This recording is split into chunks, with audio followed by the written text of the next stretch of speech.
Good evening, I am Becopin and you are watching Rappler. Today is March 11, 2025 and earlier today, former President Rodrigo Duterte was arrested at the Ninoy Aquino International Airport in Manila over a warrant issued by the International Criminal Court. Duterte, Philippine President from 2016 to 2022, faces a crime against humanity case for his drug war that killed close to 30,000 people based on data from human rights groups. He is the first Philippine head of state to be arrested through an order by an international tribunal. What does this mean for the victims and survivors of his bloody drug war, for impunity in the Philippines, and what happens now moving forward? Welcome to Rappler's special coverage, the arrest of Rodrigo Duterte. Reporters Jairo Boliedo and Lian Buwan are in Villamor Air Base to give us updates and to help us understand what's happening and what's next for the former president. With me in the studio are Rappler's head of community Pia Ranada, digital forensics researcher Gabi Baizas, and via Zoom we have our investigative head Shayo Filenya. We'll also be bringing in other guests throughout this discussion. Lian Buwan has covered the ICC case since its inception. She was also at NAIA earlier. Lian, can you walk us through the events of this morning? Well, Bea, it's been a long day but it's not yet over. Dapat ang unang advice ay 4 p.m. ang dating or landing ng eroplano ni former President Rodrigo Duterte sa NAIA Terminal 3. But closely before, a little bit before 10 a.m., nasabihan tayo na alas 10 na darating. So there was a change in flight schedule. Pero pagdating natin sa airport ay mukhang preparado yung Philippine government officials na nandun para i-serve yung warrant. Kasi paglabas para pumunta sa media scrum si Senator Bongo, ay hindi niya na nakita si former President Rodrigo Duterte. What happened was that sinalubong na siya doon ni Prosecutor General Richard Fadulion. Nandun na rin si Special Envoy for Transnational Crimes, Marcos Lacanilaw, at doon na siya hinainan ng warrant of arrest na pinadaan sa Interpol at dire-diretso na siyang dinala dito sa Villamor Air Base. As far as we know, Bea, former President Rodrigo Duterte is still inside the Villamor Air Base, is still detained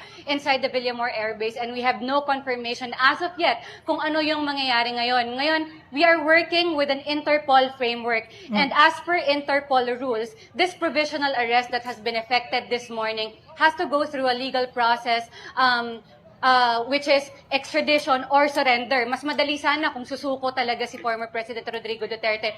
But as per, basing on latest rhetoric, parang hindi yun yung mangyayari. So, will he be extradited and to where? Because wala naman tayong relationship ngayon sa ICC. But we do have diplomatic relations with the Netherlands. Isa pang pinag-uusapan ngayon ng mga lawyers ay dapat daw ba siyang dalhin muna sa isang judicial authority or a local judge, because that's what is stated on Article 59 of Rome Statute. But then again, hindi na tayo member ng ICC, and this goes to show the complex character of an international justice where the state, the Philippines, is not a member of the ICC, but it is willing to abide by international, by ICC mechanisms, by finding a way, which is that via Interpol. And I'm glad you have lawyers and experts on the panel who could maybe explain to us the complexity of this process for the former president. Pia, you have a question for Lian? Lian, my question is more to do with the practical next steps. How long can Duterte stay detained? Kasi mayroon bang some sort of deadline that by this time kailangan may mangyari, or will he eventually have to be released on some grounds? Yun yung ironic, because if he were arrested on a local warrant, dapat pinapalabas na siya within 36 hours. Pero hindi naman siya local warrant, international warrant siya. But then again, you have the rule that all local laws should apply. Kaya yun yung sinasabi ng mga Team Duterte na magpa-file sila ng petition for habeas corpus, which is something that you file if you think that your client has been illegally detained. Hindi natin sure kung nag-a-apply ba dito yung normal rules of court na dapat by 36 hours. You've either charged him or released him. Kaya humihingi talaga tayo ng some clarity from our justice officials. The Department of Justice promised they will be having a statement, pero hanggang ngayon wala pa. But Pia, if we are to compare it historically to international suspects, which Duterte is now, nagtatagal talaga sila ng ilang araw na nakadetain dun sa custodial state nila or yung sa arresting state nila, precisely because hindi madaling mag-facilitate ng transfer, and transfer to where? Maybe the Marcos government has everything in place and they're just not telling us, but those are the complex character of this. We don't know what we're following. Speaking of word from the Marcos government, kanina pa actually 11 a.m. nakaschedule a briefing from the Presidential Communications Office. Until now, wala pa ring briefing from Malacanang, but we are expecting that maybe not Yusek Claire Castro, but maybe someone from the palace to enlighten us on what will be happening next to the former president. Also, just as we are discussing, no, yung next steps for the former president, Kitty Duterte, the daughter of Rodrigo Duterte, posted on her Instagram stories, which is apparently now our window into what's happening in Villamor. Parang may negotiations or may conversation between the CADG chief, Nick Torre, and Medaldea, the former executive secretary of Duterte. They seem to be discussing he will be flown out. That seems to be the discussion, at least. For more information on that, we're flashing the video actually on screen right now. But for more information, you can go to the DS page that's on the Rappler website. Lian, we'll get back to you later kung ano mang updates na mangyayari from the DOJ, from the palace, or right there from Villamor on the ground. Thank you again, Lian. It's been a long day, and it's going to be a longer day for you, I guess, today. We have on the line former Senator Laila De Lima. Ma'am?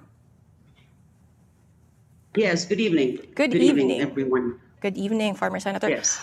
Laila, Duterte is now crying lack of due process. But I think between all of us here in this panel, kung ang pag-uusapan lang yung kawalan ng hustisya, you would be a testament to that, no? How does it feel hearing news that Duterte, under whose administration you were jailed for over 7 years, had been arrested in NAIA? Of course, I'm quite relieved. Now, I've been waiting for this. Hindi lang po ako. But the victims, the families of the EJK victims, thousands of victims killed under the Duterte's war on drugs. So, very relieved. Although at first, nung kaninang umaga, when I got word about the arrest, I actually didn't know what to feel. Alam mo na, yung parang, eto na ba yun? Finally, it happened. Although we've been waiting for it. Last year pa nga yan hinihintay, July, October, and then na-move lang before the end of the year, and then February, and now this. So, this is it. This is it. So I'm quite relieved and I feel vindicated. I've been fighting for that. I've been fighting for not only for my own vindication, for justice for myself, but also especially justice for those victims. And about crying out about lack of due process or what, or asking for due process, is so ironic to hear from him. Yeah. Because, now he appreciates, or now he sees the value of the of due process, something that they denied, or something that was deprived of by the victims, na basta na lang mga pinatay mercilessly. Yeah. Yes. So, Laila, you were also former Justice Secretary, and I wanted to get your insights on, meron ba talagang basis si Duterte to cry that there is a lack of due process? Like, in your observation of how the process was carried out today, was there any lapse in the justice system, in the process? And I recall seeing Bongo's Facebook Live, Senator Bongo's Facebook Live, where he was saying, our passes were denied sa airport, parang he was trying to appear like parang binar siya in an unjust way. Yeah. Can you comment on that? And are they justified in saying there was a lack of due process? I don't think so. Because look, here is a special case, an exceptional case. For the first time, it happened. You see this unfolding, all of these developments for the first time. This is a breakthrough development. Now we're dealing with an international court of jurisdiction, competent jurisdiction. Notwithstanding our withdrawal as member state of ICC or of Rome Statute, ay malinaw na may jurisdiction pa yung ICC. Now, ito may sinasabi, may mga nagsasabi, I heard kanina sa mga various reports, na pushing for the compliance with the process of extradition. But extradition does not apply here. Kasi, when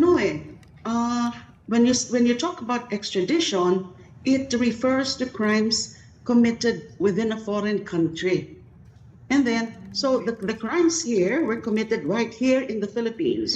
And we're not talking here about a foreign country. We're talking here about a court, an international court na may sariling mga procedure, may sariling mga proseso. Kasama na dyan yung paghihingi ng tulong from the Interpol. And I understand that the arrest was effected with the presence also of Interpol agents or Interpol representatives. Kaya hindi ko alam kung ano yung mga sinasabi nila na mga linabag. Kasi yung mga Philippine laws naman, not primarily applicable here. Kasi nga ICC ito. Now, may mga procedure, yung procedure for surrender. I reviewed the pertinent provisions of the Rome Statute. Ang nakikita ko doon, yung sinasabi doon na the ICC would rely on competent judicial authorities in the custodial state na meron silang i-determine. Like, actually very limited lang yung mga factual na mga i-determine nila. Number one is if the person arrested is the same person, which is the subject of the arrest warrant. Pangalawa, it's whether I respect yung karapatan ng arrested respondent. And pangatlo is yung whether procedure of arrest was effective. Now, I don't see from any reports na merong paglabag dyan. Now, syempre yung nag-ano siya na, syempre, I think it's being provided to him. Yung syempre kakausapin din niya yung pamilya niya. Nandyan yung pamilya, Hanilet, I think, is there, and the daughter is there, and then mga nagsasalita ngayon yung mga lawyers niya. So I don't see that. So as of now, so far, nakikita ko, wala silang linalabag. Because we're talking here about ICC, which has jurisdiction. It retains its jurisdiction, notwithstanding yung withdrawal natin. So ang pananaw ko is hindi lang tungkol sa pag-cooperate during the investigation. Pag-cooperate din nung nag-withdraw na state, tayo yon na yung up to the culmination of the proceedings of the procedure, which is the arrest and also the surrender of the subject of the warrant of arrest to the Hague. So yun po ang nakikita ko dyan. Laila, yung inaabang natin ngayon, no, yung possible na pag-ship off, paglipad kay former President Duterte to The Hague. To say that you've been following the former president closely, I think is an understatement. Nung CHR po kayo, you went to Davao to investigate initial reports then of the DDS. No? Back when DDS meant only one thing, the Davao Death Squad. You led a Senate investigation into the drug war during the early years of the Duterte administration. First question would be, did you ever think this day would come where Duterte is arrested for crimes against humanity? And then what does this mean for justice in the Philippines for the victims of the drug war? Ako naman, I never doubted na talagang dadating itong araw na ito. Yeah. Because ICC was truly working on it. Yeah. ICC was seriously and truly investigating the matter. And then we heard about, and we can confirm, that indeed sila Las Cañas, sila Edgar Bato, nandun na sa kanila under the protective custody nila. So nahawakan na sila. So I've been saying the past few weeks na nasa advanced stage na of the investigation of ICC, and therefore anytime we can expect this development, which is the issuance of the warrant of arrest. So wala naman akong duda na mangyayari ito.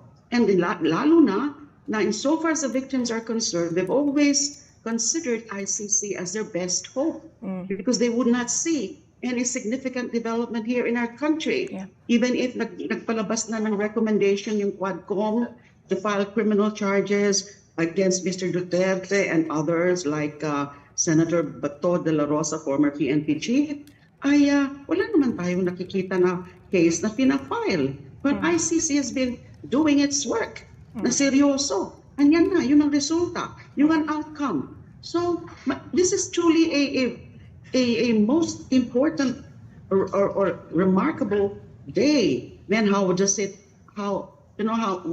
say about our justice system? Yeah. Yun nga sinasabi natin, kasi nung sana ay meron ng ganito na nag-imbestiga. I tried in the CHR, also in the Senate, but look what happened. Yung sa Senate, after conducting just 3 hearings, in my capacity then as a chairperson of the Senate Committee on Justice and Human Rights, pagkatapos kong present si Edgar Bato, inalis na ako. I was ousted by the majority of my colleagues as the chairperson of that committee. So truly, yung work ng ICC, yun talaga ang inaasahan, lalo na ng mga biktima. Vindication, long time coming. Thank you again, former Senator Laila De Lima, for joining us tonight. Thank you for hearing me out also. Good evening. Good evening, ma'am. Developing news, Kitty Duterte, again, the daughter of the former president, is going live on Instagram. Again, Kitty has turned into a window into what's happening inside Villamor Air Base. Meanwhile, you can also follow the Rappler live updates page on the developing news that is Duterte's arrest. There will be an entry there soon about the Philippines preparing a chartered flight for Duterte to where we cannot say for certain for now. Now, speaking of Duterte, in Villamor Air Base, from NAIA, dinala siya sa Villamor. Si Jairo Boledo, who also covers human rights and justice for Rappler, is there now. Jairo has been covering the Duterte arrest since this morning, actually. So, Jairo, bakit nga ba nasa Villamor pa rin ang former president? And what will happen next? Yeah, Bea, nandito pa rin tayo sa labas ng Villamor Air Base kung saan nagpupulong pa rin ang mga supporters ng Presidente dahil till now, at this moment, ay nandoon pa rin sa loob ang dating Pangulo. He is being held for the ICC, over the ICC warrant na inilabas last week at in-implement kanina ng Interpol katulong ng local police. So ang mangyayari ay Duterte will be flown to an ICC member state. It depends on where. Hindi talaga certain until now, pero base sa rules ay kailangan ilipad siya sa isang ICC member state at saka i-turn over sa Hague dahil hindi na tayo member state ng ICC, so we can transfer him to a member state and that member state can transfer him directly to The Hague, the headquarters of the International Criminal Court. Our options could be the Timor-Leste, Cambodia for Southeast Asia, and then for nearby Asian countries, we can send him to Korea, Japan, or pwede rin naman, diretso na sa Netherlands because technically Netherlands is a different entity aside from the ICC. So these are the options available for the Philippines to send Duterte in. But kung kailan, anong oras, wala pa rin certain until this moment. But everyone is waiting until this moment kung ano yung magiging movement sa loob ng Villamor Air Base. Mataas kasi yung security, not even former Chief Presidential Legal Counsel, isa sa mga lawyer ni Duterte na si Attorney Salvador Panelo ay pinapayagan sa loob. Only family members and a few lawyers, katulad ni former Executive Secretary Medial Dea, ay pinapayagan sa loob. Until now, wala pang ibang nakakapasok. Jairo, medyo maingay dyan sa likod mo. Can you kind of walk us through what's happening behind you right now? Yeah, alam mo kanina pa, mula pa rin ng pagdating natin dito, paglipat pa lang kay former President Duterte from NAIA to Villamor Air Base, ay nagkukulong-punan na yung mga supporters dyan dito. Some are supporters, some are pro-Duterte vloggers. And meron din mga high profile dito ng mga supporters. Kanina pa rin dito, di natin nakikita sa mga oras na ito si former Secretary Trixie Angeles, pero nandito siya kanina. Si Attorney Salvador Panelo arrived here earlier. He tried to enter the airbase pero hindi siya pinayagan ng mga kapulisan at hanggang ngayon nandito pa rin. Nagkukulong-punan pa rin itong mga vloggers nito. Kanina pa sila umaga dito at hindi sila umaalis talaga. From time to time, they will cheer on Duterte and from time to time, they will also hit at Marcos. There were times earlier na sumisigaw sila ng Marcos bangag, or they tried to ipahiya at magkaroon ng oppositions against dito sa movement at development sa ICC by attacking President Marcos. I think we have a question from Chayo Fidenia for Jairo. Yes, Jairo. I was just wondering kasi kayo ni Lian nakababad the whole day, no? And yung what was very stark also when we were watching was yung PNP. Very, very large number of police, strong presence. Did you get any inkling of this, like in the past few days na naghahanda ang PNP for something as big as I'm sorry, Bea, I didn't catch your last question. Sorry, hindi pala narinig ni Jairo si Chai. Sorry. I will transmit Chai's questions. Again? Ma'am Chai, can you repeat that? Yeah, I was asking, kasi nga in the past few days, we've been noticing na, kanina, we noticed na ang daming police na present. No? I was wondering whether in the days prior to today, you got any indication that the PNP was preparing for something as big as this? Yeah. So, Ma'am Chai was asking, napansin nga natin, daming police na naiya, dyan sa Villamor. In the days prior to today, were there indications that the PNP and other law enforcement agencies possibly were preparing for something as big as this happening today? Yes, Bea, definitely. Yesterday, we received high-profile information or information from a high-profile source telling us na nagpe-prepare na nga itong Philippine National Police sa pangmunayan ni PNP Chief Police General Romel Francisco Marbil. In fact, Marbil was spotted yesterday sa NAIA pa lang. At doon nga, as early as yesterday, sinabihan na tayo that they were preparing to implement the arrest warrant against the president. But we ran the story on the preparation of the arrest or the preparation of PNP in general, but we waited for other corroborations and triangulations of sources to confirm the arrest itself. But yes, definitely there were signs, there were actually tangible information, concrete information coming from different sources about the preparation of the police. And it shows here actually kasi hindi lang basta ito mga ordinary members ng police, Bea. May mga members dito ng SWAT, meron din tayo mga HPG members na nakapalibot dito sa vicinity ng dalawang gate ng Villamor Air Base. So nasa likod ko, ito yung gate 5. Pero a few meters away from here, yung gate 4, may mga nakadestino rin doon na mga kapulisan na nakatayo at meron silang mga shields and nagpapalit-palit sila ng mga shifts, nakashifting sila para i-guard itong labas mismo ng Villamor Air Base. Siguro yung isang notable dito na, again, nabanggit natin kanina up top, si CIDG Chief Nick Torre. Isa din siya sa mga personalities ng PNP na actually ngayon siya he is negotiating with the former president. I'll try to read off some updates from the live. Again, Kitty Duterte, the daughter of the former president, is live on Instagram, giving us a peek into what's happening behind the scenes. Mukhang Duterte is arguing that, well, when he doesn't want to be turned over to the ICC, but General Torre is saying that former President Duterte can choose 3 companions. The former president also saying na masyadong malayo ang The Hague. Indeed, malayo yun. Tsaka Duterte also hates cold weather. I remember, that's why he refused to go anywhere in the northern hemisphere kasi ayaw talaga. And it's like winter right? at the moment. That will probably be the least of his concerns. Jairo, we're gonna go back to you maybe later for more updates. Kung ano nga mangyayari kay former President Rodrigo Duterte. Thank you for joining us. It's again been a long day for you. It's gonna be a long night probably for the rest of the day. Sana naman wag abutin ng bukas pero tingnan natin. Thanks, Jairo. Thank you, babe. Now joining us on Zoom, we have Human Rights Watch's Kaloy Conde joining us tonight. Kaloy, good evening. Hey, good evening. Good evening, guys. Happy to be here. I'm sure it's a very good day for you. I'm sure you have a lot to say, pero initial reaction, thoughts, what does this mean for victims of the drug war? Well, based on sa mga pag-uusap-usap namin, exchanging messages about these things, human rights defenders, fellow human rights defenders, they're quite ecstatic about this because this is something that they fought for a long time. We were basically pleasantly surprised that this happened so soon. We were kind of preparing na medyo matagal pa to, knowing how the ICC operates these days, given a lot of stuff on its plate, and but then this happened. So this is just, as we said, this is just an initial first step toward accountability and justice, and we hope that the process gets along in a way that's proper as outlined in the Rome Statute.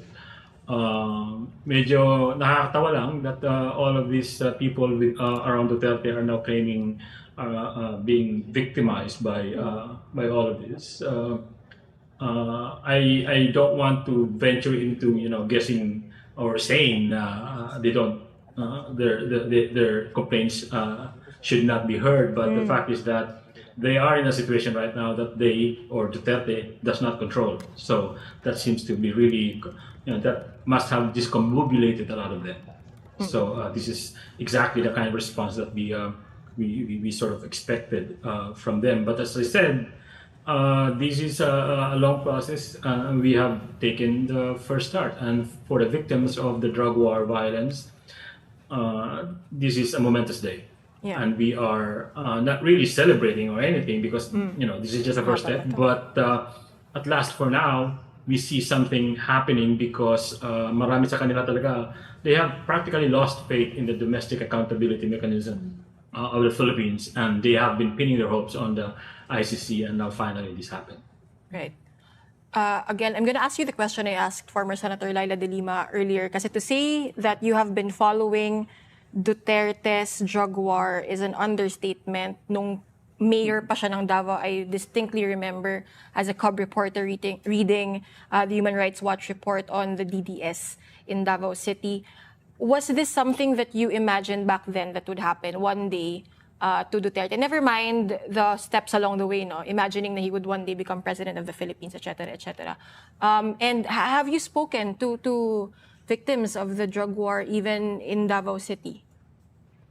Well, not on the last question, not specifically immediately after this, because today has been in a flux. Yeah. But I've been talking with other human rights defenders about this, exchanging notes, doing virtual high fives and all of that.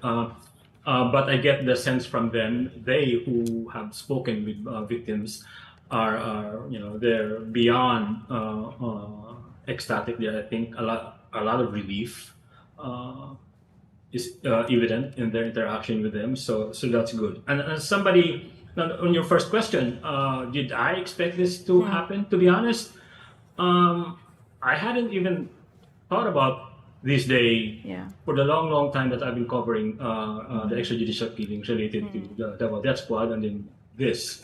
I mean, we tended to, I think, take for granted how the ICC will figure in at some point. But probably that's because we were so overwhelmed by covering all of these things that were happening. And so, going to the ICC was just a matter of course for a lot of us. But I think this is a testament really to the tenacity of the victims themselves and many human rights advocates on the ground in Davao City, across Metro Manila, who have really provided, the international community, including us, all the information that we needed, all the testimony that we needed, and eventually provide all of this also to the ICC. This is the backbone of this case. This is like, none of this would have happened without the courage of these victims, of those who filed, information through groups, and then meet with, the ICC in Europe, and meet with the UN in Geneva, and many other diplomatic actors. So, this is a testament to their courage, basically. I mean, tayo naman dito sa Pilipinas, we report about this, we document these things, but at the end of the day, we can only do so much. It's them, these victims, these rights defenders on the ground. I'm not even talking about myself because, to be honest, I'm just tagamasid lang, no? This is the people who are directly dealing with the pain, the suffering of these victims. This is a salute to them, basically. Yeah, the courage and stamina, no, of them having to confront the trauma over and over again is what really led to this day. Pia, you have a question for Kaloy? Hi, Kaloy. My question has to do, I have two questions. So yung una, kasi Duterte is still in the Philippines, right? A lot can happen. There could still be backdoor talks. He's not yet in The Hague. Do you and your other Human Rights Watch advocates and colleagues expect any spoilers in the coming days? And how would you drum up the pressure so that these spoilers don't happen? It's not so much that we expect spoilers, but or at the very least, I can say that we expect the process to really move forward. We're talking about the ICC here. They have a well-established kind of procedure for this sort of thing. Something that's beyond the control of the likes of Duterte and his minions. And that's why they're so really, apoplectic about these things. But you know, you can never really tell what can happen as long as he's here. That's why we're really calling on the Marcos administration to really start the process of bringing him to The Hague as soon as possible. Because the longer this drags on, the longer he stays in Villamor Air Base, for instance, the more opportunity there will be for his people to just exploit this whole thing for political gain. And so I think it is in the interest of justice and accountability that Mr. Duterte is brought to The Hague post haste. And you know, his camp can do whatever they want. And I mean, to be honest, they have the right to do whatever they want to try to push back against this. They have the right to complain to the Supreme Court, which they already did, as you reported, and that's fine. But again, this is a totally new, totally different ballgame. And we're seeing here kind of the response by the Duterte camp is the predictable response that they had always had in facing criticisms or actions like this for accountability. So, yun, dapat talagang madala na siya as soon as possible sa Hague and let this process move along. Last question for me, Kaloy. What would you say to people who see this as political persecution, that this is nothing else but yet another effort of a president to target another president? You know, they see the TV and see, ito na naman, another victim of political drama. What would you say to those people who think that way? You know what? They can spin this whatever they want, however they want. They can, you know, make of this, you can, you know, present this, depict this as a political kind of action by the Marcos camp. But let's not lose sight of the fact that Mr. Duterte's drug war created what is the Philippines' worst human rights catastrophe. None of this politics, none of this politicking, none of this, you know, brouhaha that we're seeing right now matters to the victims of that catastrophe. What matters right now is that we are seeing a process that we hope could end with accountability and justice for the thousands that have been killed and those who suffered. You know, what they're doing right now, what they're spinning all of this, they're dancing on the graves of all the people that have been harmed by the drug war. Let's put it that way. I think, you know, a shame on them for making this into a political circus, because that's what they're doing. This is a international judicial process. This is an accountability process. You know, no matter how you spin this, it is what it is. And you know, the sooner they accept the fact that you know, they don't have control over this, that they have lost control of this. Once the ICC decided to investigate, the better for them and the better for the country. Speaking of the Marcos administration, we're still waiting for word from the palace. Again, we were told, or there was a briefing scheduled at 11.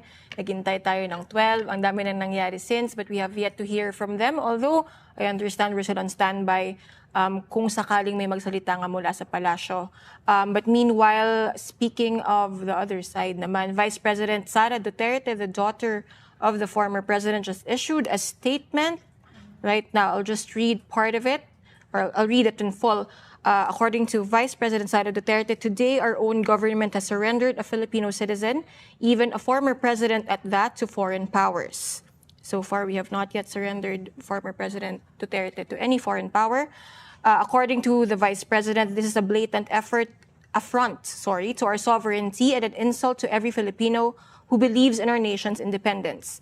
Worse, former President Rodrigo Duterte is being denied his fundamental rights. Since he was taken this morning, he has not been brought before any competent judicial authority to assert his rights and allow him to avail of release provided by law.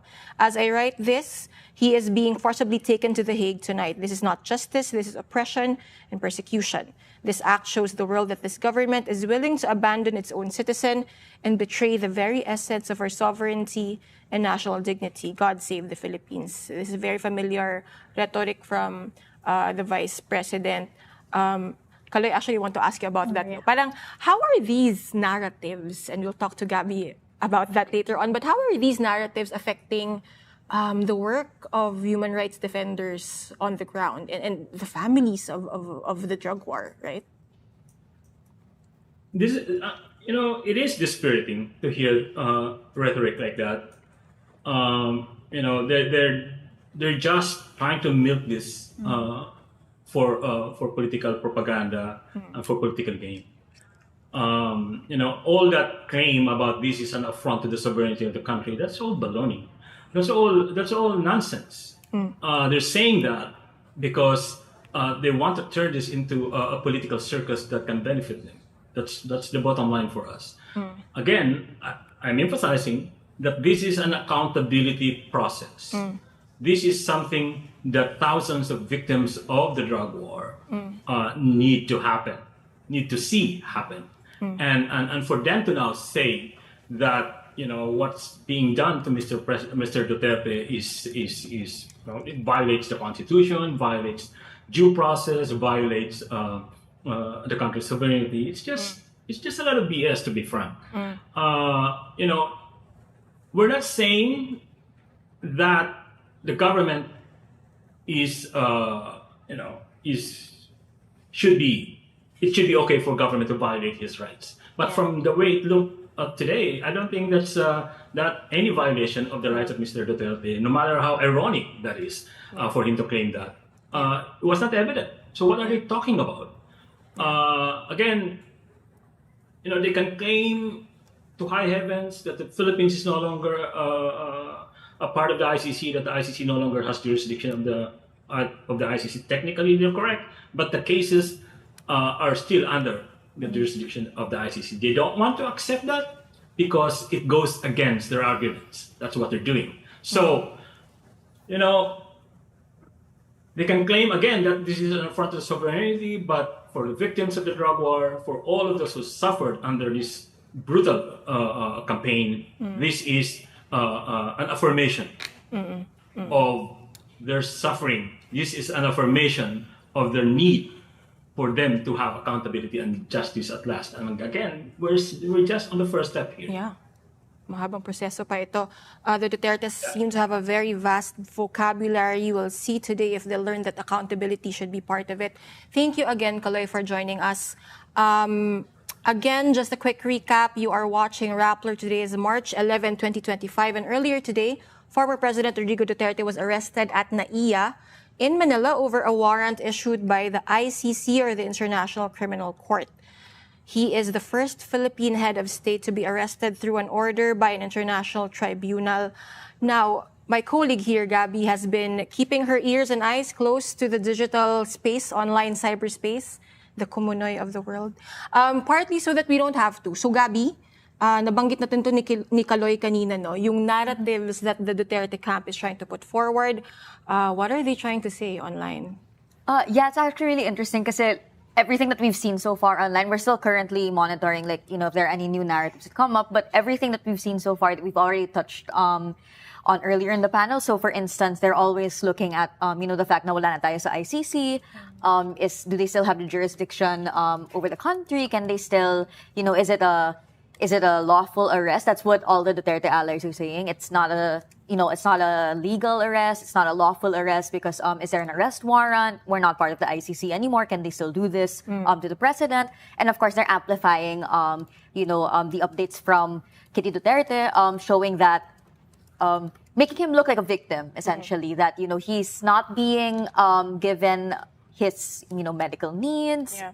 He's being detained not in a lawful way. So they're really amplifying all of these narratives that make him look like the victim in this scenario without putting the context behind of course the drug war victims that took the lives of over 30,000 victims. Yeah. And they're also painting Duterte as like a larger than life leader, and they've been doing this for the past few years, that he's an indestructible leader. He's bigger than, he's fighting for the country. May malasakit talaga siya for the Filipinos.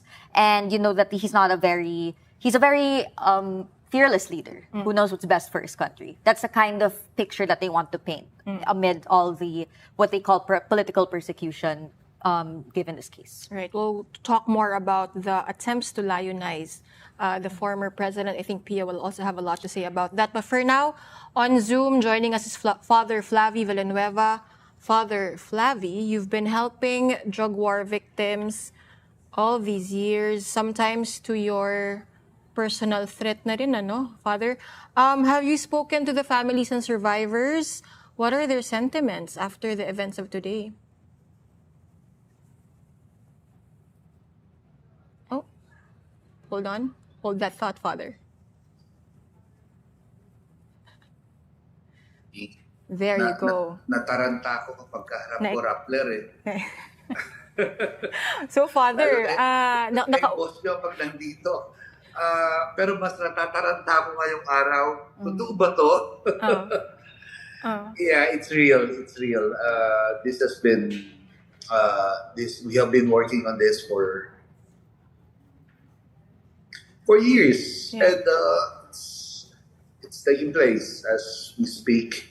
And I met with them. I was supposed to meet with them just for a simple meeting this lunchtime before I leave for the just to take a short break.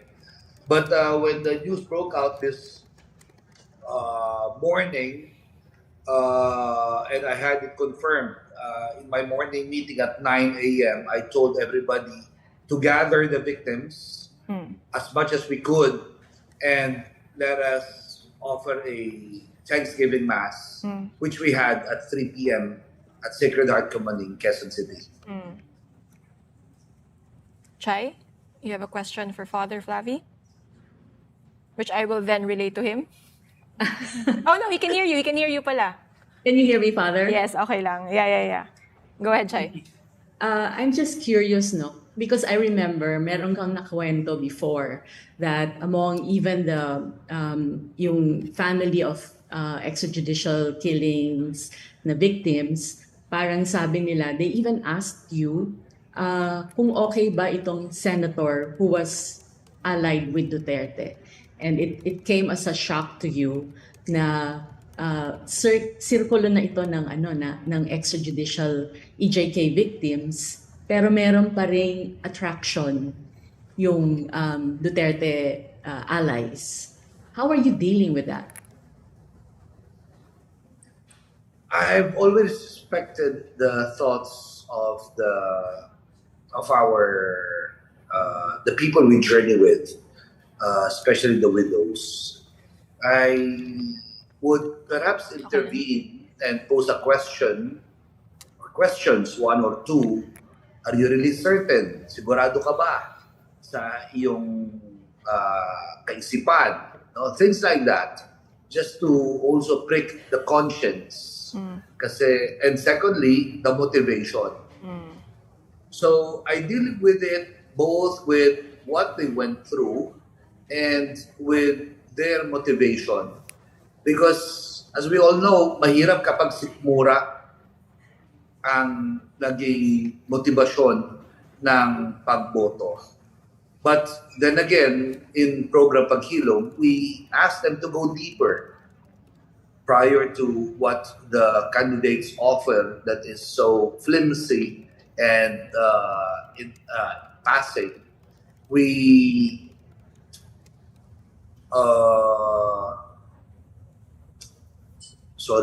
Bishop Ambo just texted. We deal with it with utmost respect to their opinions without wanting to slight them, because that would be another trauma for them. But it's so consoling to see also how they seek for guidance. And after which they, having feel empowered, they move on the proper direction. And how are you able to do what you've been doing all these years? Meron bang steady stream of support na dumadating sa inyo? Marami bang supporters ang mga EJK victims na families? You know, partly the answer to that, Chai. It's how I wish. Parang it's the same question that we posed years ago. ICC is coming. I would get a response, how I wish. You know that I also provide food buffet, and showers for the homeless people every day. And it is unfortunate and painful for me to see how people, Catholics, would tend to choose the safer side over the victims. And this is them, the victims behind me. They would rather choose the homeless over these people. So, as far as to your question, do I have a steady support? None. As far as where do I get my support? People like you, who don't get tired of reporting what is right. People like them who told me once, Father, siguro kung may dingding, kung may pinto lang, o kung may gate, yung bahay ko, baka hindi na tokhang yung aking anak. Meaning to say, we are the privileged ones. And when I hear stories from these families, these people, these victims, saying that they will fight, they will not give up, they are resolved to see this through the end, even if I'm being offered to go abroad for a breather, for some safe space, I couldn't say no. I couldn't say yes to that invitation because of them. I continue to fight what we have been doing since 2016 because of the widows and orphans. Thank you, Father. You know, si Jodes has been one of our writers also who's been talking to EJK victims. Tapos kanina, meron siyang mga nakausap, no? And siguro I just like to read parts of yung mga quotes na ito yung boses ng mga pamilya. Sabi nung isa, nakakaiyak ako, hindi ko alam ang dapat kong maramdaman na sa ilang taon naming ipinaglalaban ay nakamit din namin ang hustisyang aming minimithi. Tapos meron pang isa. This is also in reference to yung sinasabi kanina na ni Kitty Duterte na parang walang rule of law, walang justice, etc. etc. Ito siguro yung magandang sagot doon. Sabi niya, mabuti pa siya inaresto ng mga kapulisan. Ang aming mga kaanak pinatay agad. Napakalaki ng pagkakaiba sa pagitan ng makapangyarihan at ordinaryong taong tulad namin. So dun lang kitang-kita yung difference Ito yung mga pinatay, ito yung mga naiwan na biktima ng EJ case. Tapos ito si dating Pangulong Duterte who is already crying about injustice and walang legal procedures. Pero yun na nga, the irony is really staring us in the face. That's true. That's true, Chai. And if I may, I met with them as well. And of course, prior to, as early as 11, I've been listening to them. I asked them how they felt and how they're dealing with it. Merong isa na nabuluntan ng tinik, dating sinaksak ng bala, sinaksak ng ice pick, pero ngayon nabulot naman ay tinik. Yung isa ay, ito yung gusto ko, na sa preso sila, dahil namatay yung mahal sa buhay, tapos madilim, and ngayon nalabalita nila, unti-unting bumubukas yung pinto ng presohan. Unti-unti sila lumalabas, lumalayo sa dilim, nakakalaya sa rehas, at umaapak na sa papag, sa semento ng Father, katarungan. Father, sorry, Pero, Sorry. Sorry, I have to cut you because there's breaking news happening in Villamor. We'll get back to you, Father. I'm so sorry. We have Lian let's listen to Buwan. that. We have Lian Buwan reporting live from Villamor right now. Lian, can you hear us? Can you hear Lian? Yes, I can hear you. I can hear you, Bea. Kakagulo sa likod ko. Nag-advance yung mga Duterte supporters at nag-advance yung mga Duterte supporters. They were not here before. Kanina nandun sila. But now they're advancing toward the gate of the Villamor Air Base. They're advancing towards the gate of the Villamor Air Base. I assume this is because they've caught wind of the news na meron flight plane for former President Rodrigo Duterte. So ayan, makikita natin na nag-advance yung Duterte supporters. The police kanina nag-advance din, so there was a bit of tension there kanina. Pero it's a little bit calmer now than before. Ayun, makikita nyo naman. I'll ask our cameraman to pan it to them and you can see. Yeah, nakita namin yung nangyayari ngayon. May mga supporters of the former president. Earlier, they seemed to try to inch closer, no, sa gate ng Villamor. Nakalabas syempre yung mga cellphone. Lian, yes, sorry. Go ahead, Lian. Kailangan meron tayong hangganan. Hindi pwede nalampas tayo. I don't know, we have a couple of supporters and we have a little bit of vloggers trolling us right now, pero we will keep the focus on the Duterte supporters. May mga umiiyak at may mga sumisigaw na ang naririnig natin dito ay wala silang utang na loob. Pero yan, I think it's a little, medyo calm na now kasi nagre-retreat na sila. So, they're retreating, pwede na silang bumalik. They're going back to their original places. You can see the other supporters behind us. Yeah. Again, Yeah, it's a little bit calmer now, fortunately. Yeah, Lian, mag-ingat ka dyan. Just to recap, in case you couldn't hear Lian, kasi medyo maingay where she is right now. Kanina nagkaroon ng tense moment kasi nag-move forward yung mga supporters ng former president who have been there since earlier today. So nag-move forward sila, syempre nag-react din yung police. They also tried to push back the crowd, but it seems that the situation there is calming down, tensions are going down. So again, Lian is at Villamor. We'll be tossing back to her for any major updates. Sabi ni Lian kanina, mukhang nakarinig di umano. Ito na naman tayo sa mga di umano. Ng mga supporters, yung mga supporters ni former president na may chartered plane na nga daw. But we're also getting reports that there is a plane ready for the former president. Lian, again, is in Villamor Air Base covering the situation outside. And I think this is also a reminder, no, na as this is unfolding, the former president and the Duterte brand, if you could call it that, remains quite popular. There are still a lot of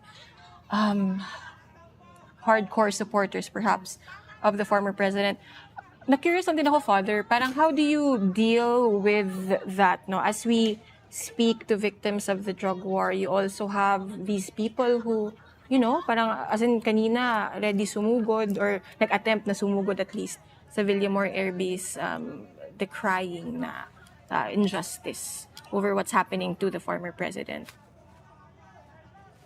Well, that's expected naman. That's expected. I didn't think anything less to that. Kaya nga ang pakiusap ko nga sana as I was dealing with our friends outside, if we could, do it in Hong Kong. If we could, do it in an airport. But never outside these places. For two reasons, drama and bloodshed. No? Alam naman natin na meron sila suporta plus the money, but ngayon hahamunin ko sila. Let all the trolls come out. If they claim to have so many trolls by the millions, please, by all means, tell us that we're wrong and prove that you're right. Yeah. No?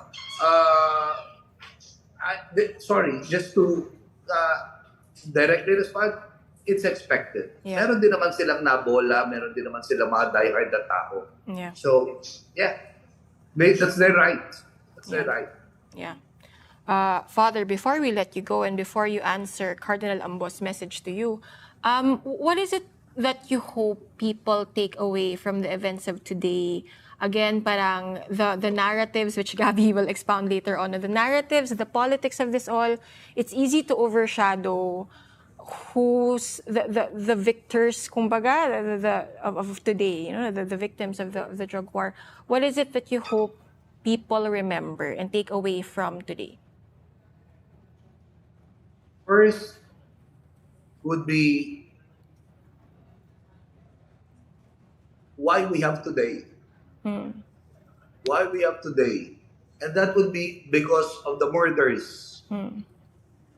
Not only of the 6 years, but of the reign in Davao. Yeah.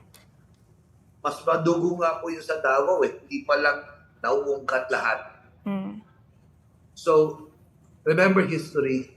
Second would be the people who fought and the victims who stood, who bravely stood against and said no to the killings. Media, the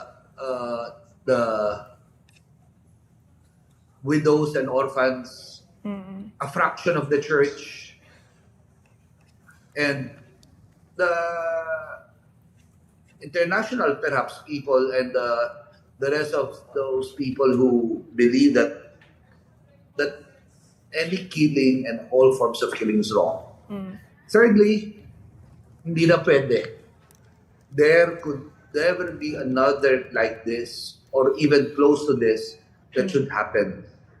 The warrant of today is and should always be a warrant to the coming elections. And the further elections that will take place. Mag-isip naman sana, let us think of how and who would be the next people we would be entrusting who to lead us. Let us learn from the Dutertes. Thank you, Father Flavi, for joining us tonight. Sana masarap po yung ulam niyo mamaya. Thank you. And you can now reply to Cardinal Ambo. Thank you for joining us, Father. Gabby, again, all of the things that's happening now, we see yung sinisigaw nila dyan sa labas ng Villamor. Ganun din ba yung sinisigaw online? Or saktong-sakto? Or magkaiba? No, actually, like, ganun talaga yung mga nakikita natin online. Like, of course, we're still constantly monitoring partisan discussions on the arrest warrant. But it's actually really interesting because we did see like a very partisan divide. Of course, we did see the Duterte supporters online try to mobilize, and they said that this would be like a people power of sorts, protesting against the warrant. They think it's unlawful and they want to gather and show people that, we're still strong. We're still... Si Harry Roque kanina, yes, nagtatawag exactly. ng EDSA. Yes, exactly. So people like Harry Roque din parang they want this kind of show of power. Kumbaga, to show that the Duterte supporter base is still going strong. Yeah. I also wrote a piece about this earlier this year, that they're still very much alive on social media, and as we can see, they're also very much alive on the ground as well, and very active. And we did also look into the divide, of course, between the Duterte camps and the pro-Marcos camps. Yeah. Because they had a very public fallout, the president and What an vice understatement, president. but yes. But that's the most delicate way that we could put it. And we did see online that they started pointing fingers at the Marcos administration for the arrest warrant, that they even compared it to, Ninoy at Naiya. So ironic. So ironic because, Ninoy was killed in Naiya and Duterte was arrested at Naiya. So, of course, there's that, they put that kind of parallel. They want to have a new people power. And, of course, what's interesting also is we did see some pushback from the Marcos camp. The Marcos camp, they were among the people online posting about the victims of the drug war. Of course, we saw a lot of different people, like even those that aren't partisan, welcoming the arrest. Because, of course, they want justice for the victims. They want accountability. But we did also see a bunch of pro-Marcos pages sharing posts about not celebrating, but then remembering the victims, honoring the victims of the drug war. So there's a very clear partisan divide, of course, online, and we're seeing that on the ground as well. So it's so interesting how, of course, we might see these online and think, baka trolls lang sila, baka they're not real supporters, but as we can see on the ground, these are very much real people, and the supporter base is still going strong. Interesting. Sure. A Marcos supporter posting about human rights and remembrance. But to jump on what Gabby mentioned, no, kanina nga si Juan Ponce Enrile, who is the legal counsel of legal advisor of the president, posted or released a statement reminding people that the, quote, legal problem of former President Rodrigo Duterte is not caused by Philippine laws, because his legal problem is caused by laws enforceable by the ICC, etc., etc. The full statement is posted, I believe, on our live updates page. So it's interesting to see what's the narratives that they're pushing forward online. Did you want to add anything about what we're seeing online, Gabby? Well, I think it's really a testament to how we can't underestimate what we see online, because of course these are real people. They can mobilize on the ground. Of course, they can cause commotions like that. That's what we're seeing. Hindi na siya online lang, no? Yeah, hindi siya online lang. Like, we can't assume that okay, this is just online. This is not real. It's not in any way significant. But no, because online mobilization can very much lead to this kind of on ground pushback as well. Yeah.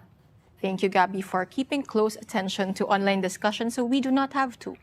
And we'll toss it to my co-panelist here, Pia. Pia, you had the privilege, the burden of covering Duterte as a presidential candidate, Duterte's first years, and you also had the this privilege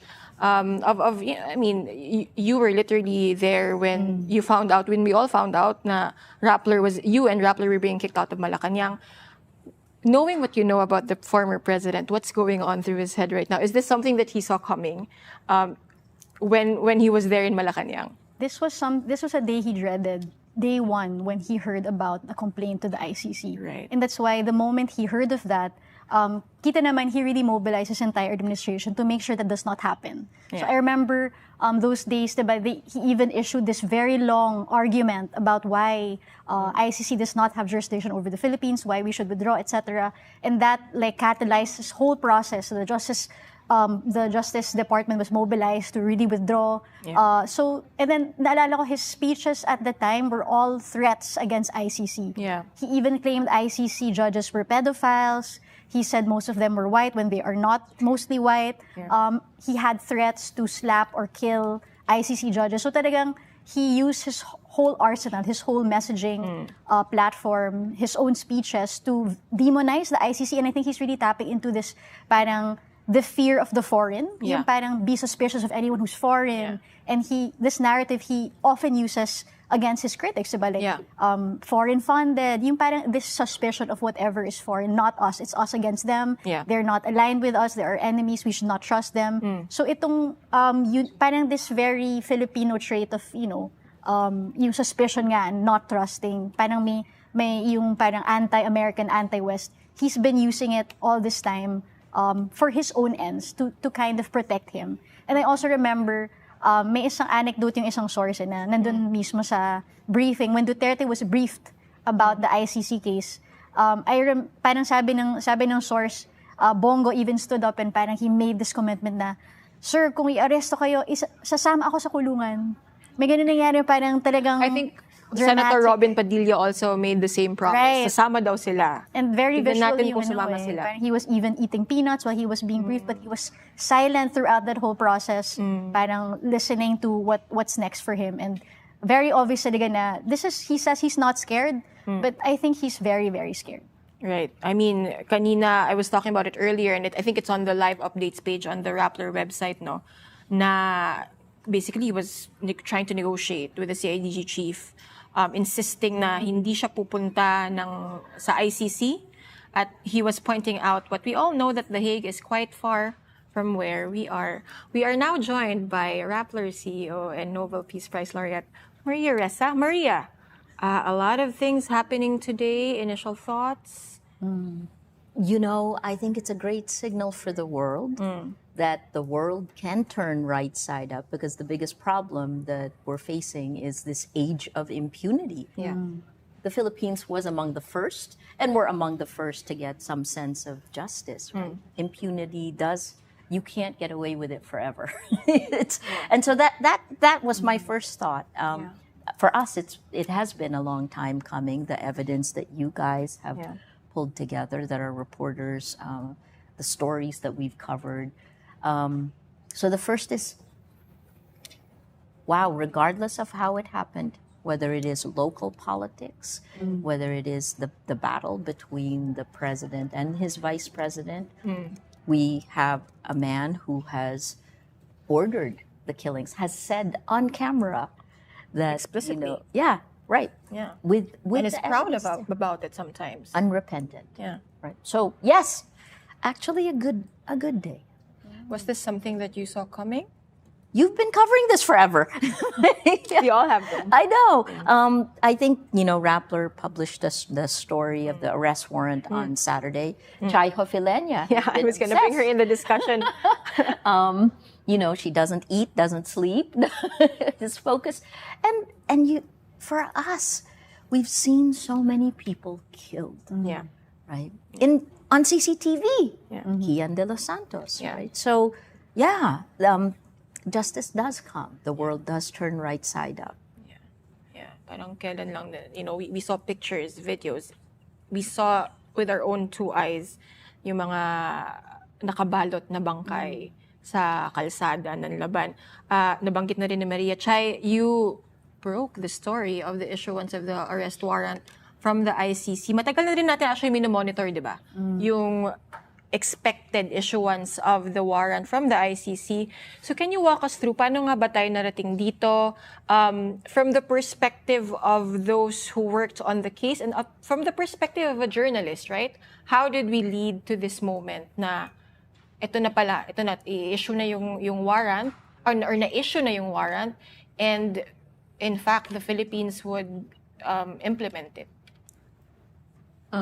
You have to remember that this did not happen in a snap. This took years and years, painful.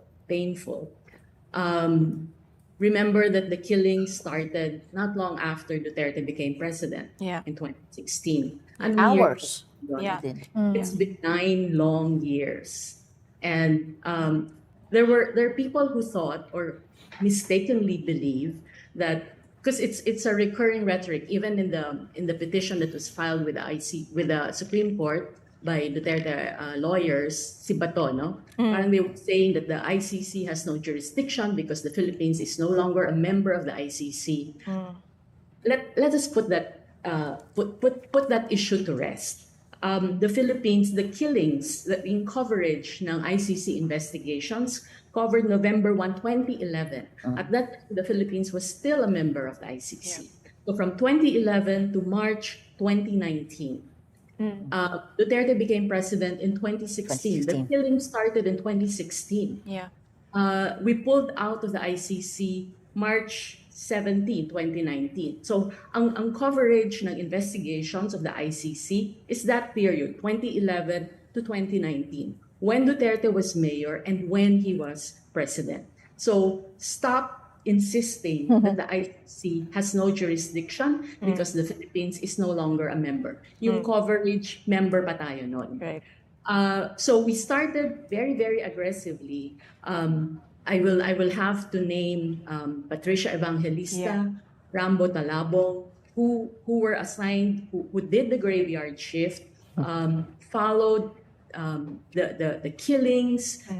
They had nightmares, writing about the bodies that they saw, and there were countless families. Alam mo, mahirap yun, very traumatic for any reporter to cover day in, every day, every night. And in one night, hindi lang isang katawan yung nakikita, several dead bodies, several waiting families. That's difficult. That's not easy. So from 2016 all the way to today, that's how many long years? 9 long years.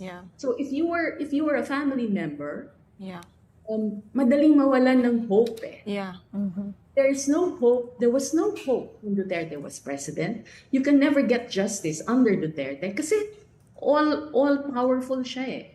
And then there was that alliance, Duterte Marcos. We should not forget that. Yeah. They were together, and if today Duterte, Sara Duterte and Bongbong Marcos were still together, and alliance unit team was still there, Yeah. this would not have happened. Yeah. So, swerte na lang ba tayo that there was that break in the alliance, and so therefore Marcos is ready to go against Duterte. So ano rin eh, it's very political, and that's what's very frustrating. But yeah, for us as journalists, we just keep on following the story. We keep on digging. We don't give up, and we end up with today. And of course, it doesn't end today. Parang start pa lang to, then we move on to the next phase in the Hague, if that's where he's going to be brought. Yeah. But remember, we expected the arrest warrant as early as August before Gaza, right? Remember that? We were told, August you're going to get the arrest warrant, but then the attack on Israel happened. Israel then went into Gaza. That put the ICC came out first with the arrest warrants against. Imagine Prime Minister Netanyahu and the head of Hamas, right? So now it's many years. It's a year later. Yeah. And then the saga. I mean, let's go back to Slobodan Milosevic, who was the leader, who was brought to the Hague, extradited to the Hague. When that happened, he was arrested, immediately brought to the Hague, and then he was in jail for 5 years there before the trial began. But again, a sense of justice. 5 years. But it's a very important reminder from China na parang we have a tendency to have a very short attention span, and people see this through the lens of the unit team breaking. But we have to remember nga the years, and even before 2016, di ba? Nabanggit nga ni Kaloy kanina, not just Human Rights Watch, but you have a lot of human rights defenders, lawyers, the victims of the DDS, the Davao Death Squad under Duterte. Parang kumbaga having the stamina and the courage to tell their story, to document their story. Grabe yung re-traumatizing every time you recount that, no? But it's very important, and it led to today, right? You need those stories to bring to the ICC. It also reminds people that this is not normal, that the killings we had lived through in the days of Duterte was normalized. So that's a great thing, right?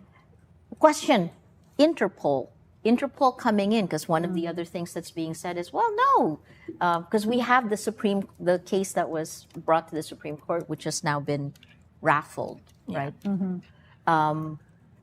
Does our police, does the Interpol, who's arresting him? How does this work?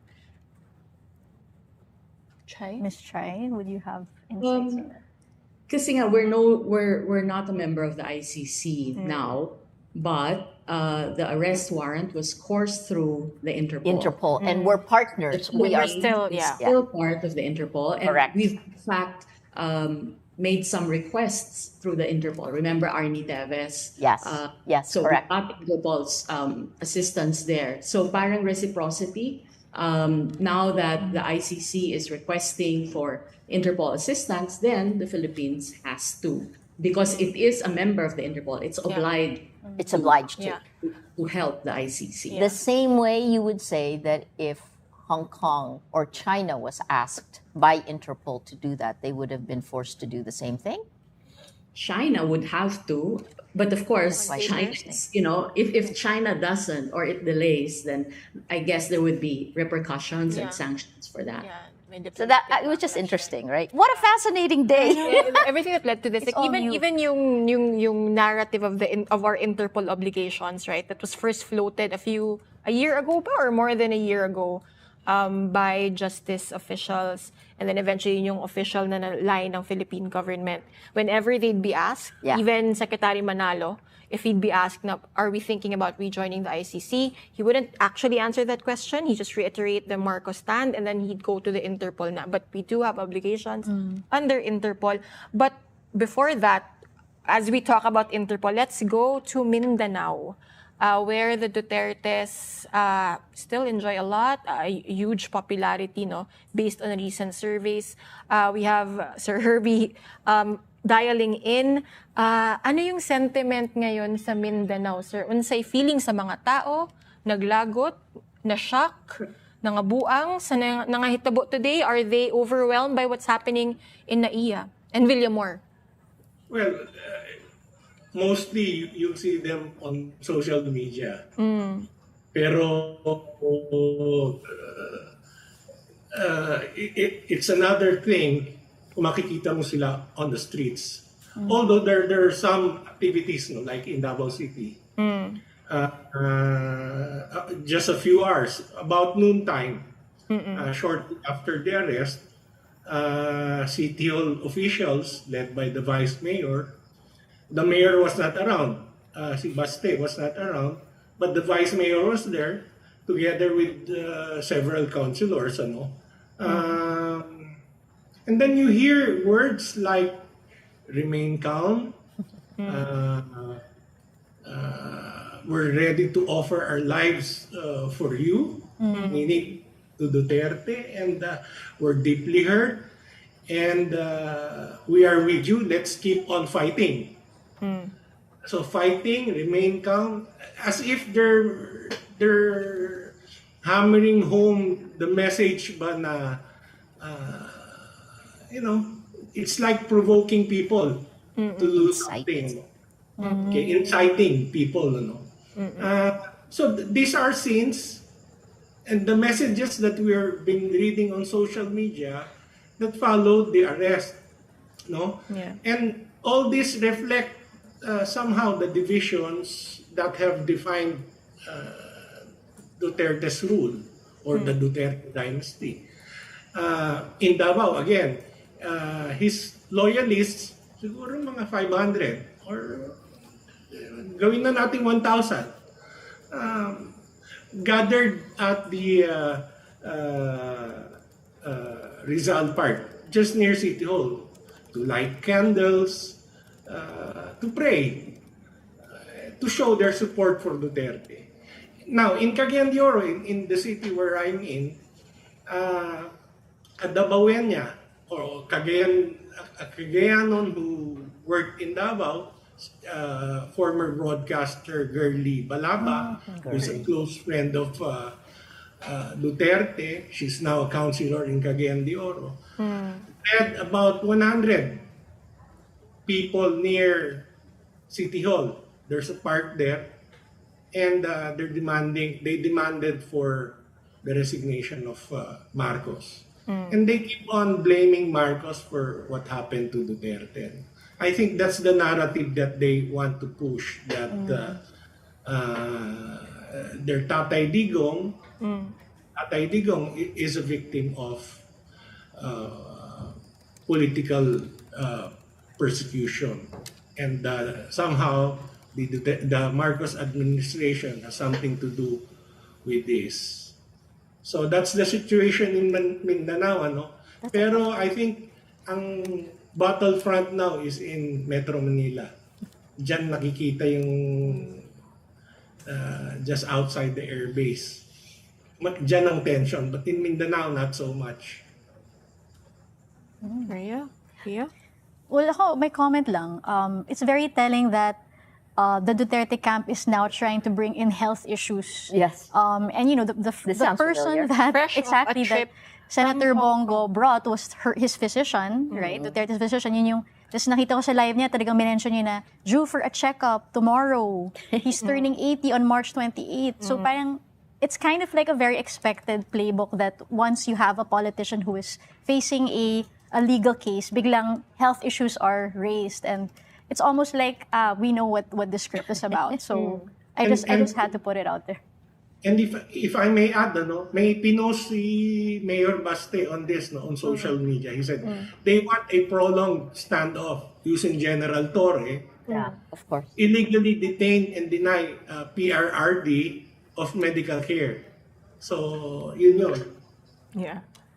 So I'm wondering, Yun. parang, itong Interpol process, does it take account this tack, and how will they deal with that? You know, yung bringing up health issues. Will that work with this process? Is what I'm wondering. Kung bebenta ba yun? But you have to remember, kanina, di ba? I think it's part of SOP, and the ICC will be very, very careful, and the Marcos government will also be extremely careful that it abide by the standards of the ICC in implementing the arrest warrant. Because otherwise, if you violate any of those requirements, then it can become a basis for some sort of an appeal or what have you, and it could jeopardize whatever they plan, whether it's trial or whatever, no? So I'm very sure, and kanina the government, the PCO, was careful to say that there was a government doctor who checked, made sure that Duterte was in good health. So and then all of a sudden, kanina, di ba, we were kidding that his sugar probably spiked because he drank Coke. You're so bad. Yeah. No, but the Marcos administration has been very calm. In fact, very matipid. Isa pa lang yung statement na ini-issue nila the whole day. Again, I am repeating this for the fourth time tonight. We haven't heard from the palace, actually. They were supposed to have a presser at 11 a.m. Anong oras na? Mag-8 na. Wala pa ring talking head. Wala pa ring, we have not heard anything from the palace. Herbie, sorry, nagbisaya ako bigla, no? Pero, we call him former President Rodrigo Duterte, but he is also Davao City Mayor hopeful, returning hopeful. Rodrigo Duterte, what's gonna happen now? Should he be, shipped to another country? Dalawa lang yun. Either he could lose because of this, or mabuboost yung people will popularity with him. Yeah. And vote for him even if he's not in the country. Let's talk about dalawa lang yun. Yeah. Ipansi tayo dyan. Yeah. But this is a situation. This situation could benefit his main rival, Alice. The long dreamed of City Hall takeover ng mga Nograles. We talked earlier about the rift between the UNA team, right? Yes. But it isn't only that, right? Before the impeachment process even began, the Marcos administration had already said if an ICC warrant were to come, that they would honor it, right? So I think, yes, we watched it over time, but keep in mind, again, this is the irony of it all. This President Marcos actually cares about what the international community thinks. He has been straightforward about systems of law. There has been, if any, Chai, you would know better if there were any interference or signals to the judiciary. The judiciary, the checks and balances of government seem to be working. Ironically, of course, now the United States is in a completely different time period than the Philippines. So I guess the question for us is going to be, as these tactics are rolled out, how do we cover it? Do people believe it? What's the reality? And I think we always need to weigh in on the side of reality. Lalang, fascinating.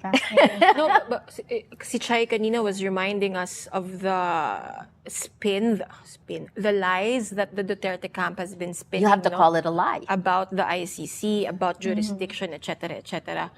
How effective? I mean, kasi parang ang hirap no? As we report on what's happening, we tell the stories of the victims of the drug war. Yung kalaban natin, or yung kalaban natin yung disinformation, right? Trying correct. to change. How do we even, ano ba yung tanong? How do we do that? How do we make sense of that?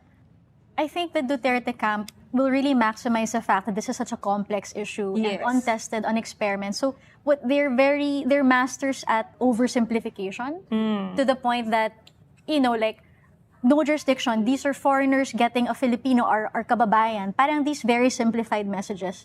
They know kasi what resonates with people who may not have the time to understand the nitty-gritty, the complexities of the scenario. So I think it is really incumbent on journalists, on everyone actually, to really explain in a simple way that we'll all understand why this process is happening and what are the intricacies of this that dispel the propaganda being spread by the Duterte camp. And ironically, when you talk propaganda, I know you've spoken with Gabby, it doesn't seem like money has flowed to propaganda, right? At least at this point in time. Because we've certainly, and this is something we know at Rappler, we know when there's an information operation that's targeting a message to spread it on social media, right? Which is part of the reason what happened to us in the Philippines has happened everywhere else around the world. But I think the lesson we learned is call a spade, right? Is it true that he is, it's funny, the way you phrased it, Pia, is that, this is a playbook. That's already, I think, I'm watching this in the United States and frankly thinking they need the lessons we've learned here also. Because when someone lies, you have to call a lie. And that's the only facts and context. Facts and context. The number of people killed, those voices need to be heard. And you need to weigh in because journalists are not stenographers. Chay, dagdag ko sa tanong ko kanina, yun nga about, as we try to report the stories of the drug war victims, as we try to fact check, correct these lies that are going around about the ICC, about the case, etc., etc., we also cannot forget the backdrop of what's happening right now, diba? Yung impeachment ni Vice President Sara Duterte and the 2025 senatorial elections, of which Rodrigo Duterte was supposed to be the chief campaigner of the Duterte slate, PDP Laban slate. I don't know what to call it anymore. Basta endorsed by Duterte. What, aside from the steps moving forward dito sa ICC, what do we expect to happen in the coming weeks and months in the context of the 2025 elections? You have to remember that Duterte was really the strong card, no? Sara is also very popular, but I think it's only because she has the Duterte name. So the name she benefits from the association with her father, even if we know there's a strained relations between father and daughter. With Duterte out of the equation, the next question is, will Sara be able to hold the fort? Because we know that her brothers are not really strong politically, and they're not good managers, to put it mildly. And even when Sara was mayor, and Herbie knows this, even when Sara was mayor, she was always absent. Her managerial expertise did not really shine through.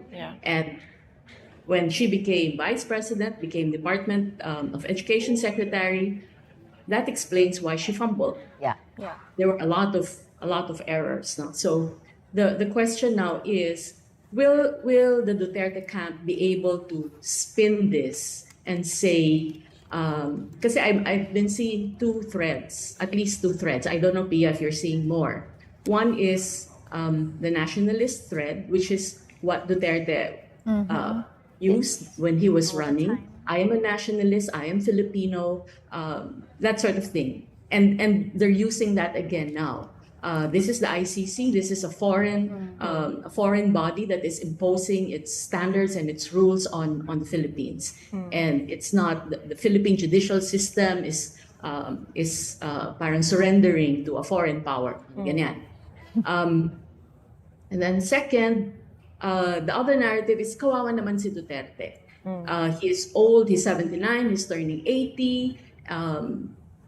His health is failing, and then you're bringing him out of the country, and you did not give him due process. So those are the two dominant narratives that I'm seeing. How that will be handled by the administration bears watching. Because we've also seen that Marcos has been very soft, not very firm, not very decisive.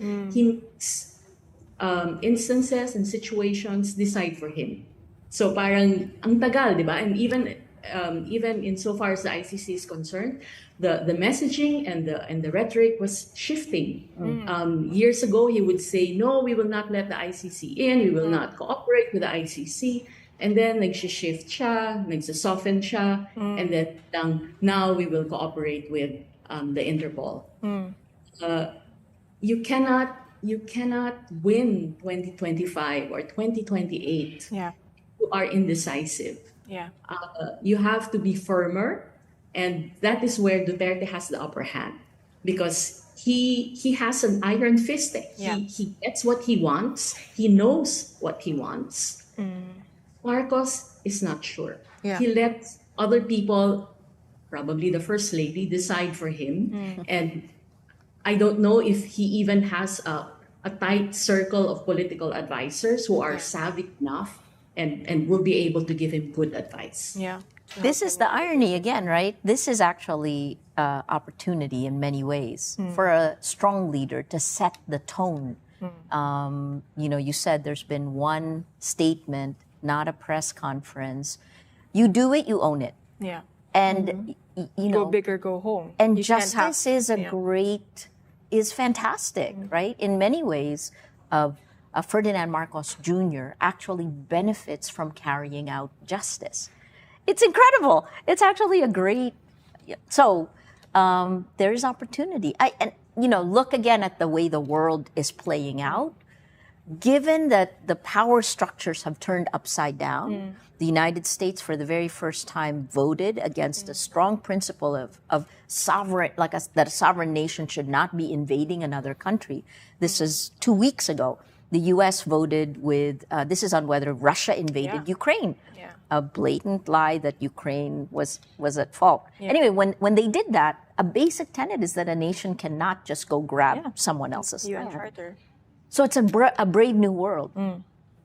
The Philippines, Mexico, Canada, countries can now actually, it's a time of opportunity in that sense. Right. And I hope our government recognizes that.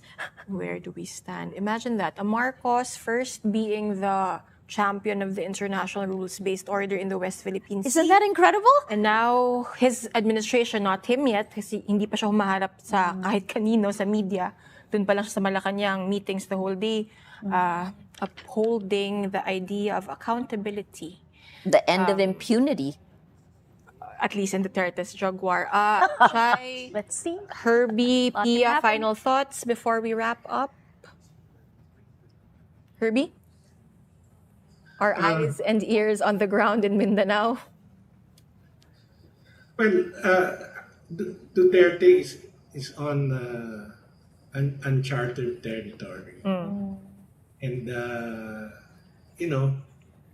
ang position natin is we're just observing. But, again, ang feeling ng marami, and if you're on the side of right, then you just hope that this is really a step towards justice and accountability. Because during his administration, we haven't seen any. He was exempted. He was the champion of impunity. Shai? I will again put things in perspective. Parang it's very, very important that in this whole thing, we don't get swayed by the emotions and the drama that is expected from the Duterte camp. Sabi nung isang drug war EJK family victim, sabi niya, katiting lang yan sa ginawa mo sa amin na sinira mo ang aming buhay at hanap buhay dahil sa iyong peking war on drugs. Wala akong karapatan na kumuha ng buhay ng iba kasi Diyos lang ang may karapatan. Kaya sa ginawa mo, maniningil ang taong bayan, lalo na kaming mga pamilya na mga naging biktima. So in English, that is nothing compared to what you did to us. You destroyed our lives and livelihood because of your fake war on drugs. You have no right to take another person's life. Only God has that right. Because of what you have done, the people will demand justice, especially we, the families of the victims. They're the ones who need our support, and as journalists, I think we need to continue covering them and tracking their stories. Pia? For me, because Ms. Chai spoke earlier of two narratives that the Duterte camp are saying, and there's a third narrative that I have heard, and that is people saying that yung drug war naman was for the Philippines' own good. Yeah.